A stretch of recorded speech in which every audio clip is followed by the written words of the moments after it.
Hi, I'm Doug Bradburn. I'm the founding director of the Fred W. Smith National Library for the study of George Washington here at Mount Vernon.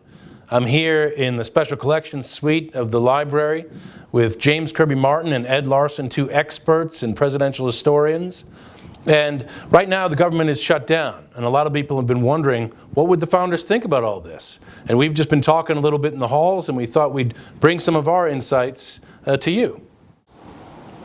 This is just a sort of activity that troubled Washington.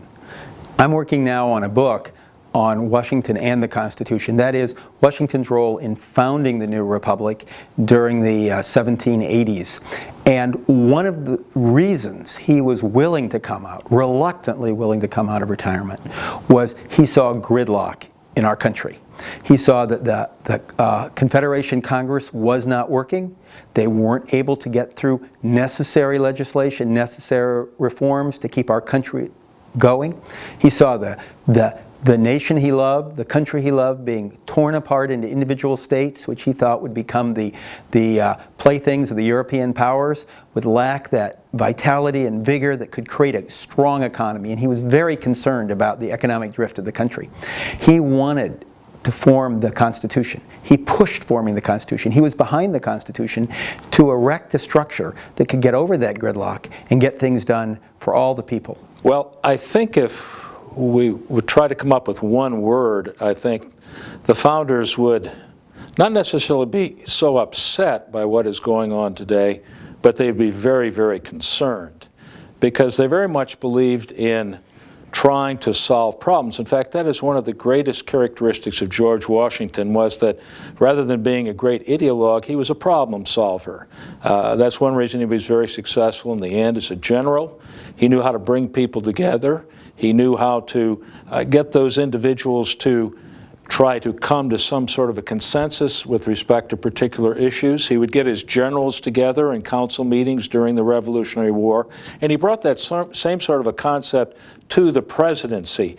And he surrounded himself with talented individuals, not necessarily because they agreed, but because they probably were among the very best minds that were available to him. Now, those individuals, as we know, as we look into the decade of the 1790s, will start fighting among themselves in the sense that they will find all sorts of things to disagree about, whether it's funding the national debt, whether it's establishing a national bank, whether it's putting subsidies into manufacturing to try to build the national economy, and they will fall apart and disagree, but in the end there's enough sense of unity there that they indeed will do the best they can to solve the problems rather than letting the whole process break down. Well, first of all, it's always dangerous to ask a historian to sort of get into the head of someone who lived in a very different time in the past. But I think what we can see right away is that the founders were obsessed with the problem of party. None of them liked it in the abstract, but all of them participated in it in different parts of their life. So on the one hand, the founders might say, do what we say and not what we do. These guys, after all, were revolutionaries and were willing to fight for their principles to the death. But when we look at the 1790s, and particularly the legacy of George Washington as a man who was able to stand above party, who was able to deal with an administration going in multiple directions and still able to get things done, we see a guy who worked very hard to try to bring civility and bring some decency to American politics. And ultimately, the legacy he left was in his farewell address, in which he directly warned the country of the dangers of excessive party spirit. In particular, he used the kind of analogies of combustion and the danger of this burning heat of passions being drawn into party spirit, which ultimately he thought if we swung from one party to the other, it would lead to a kind of despotism.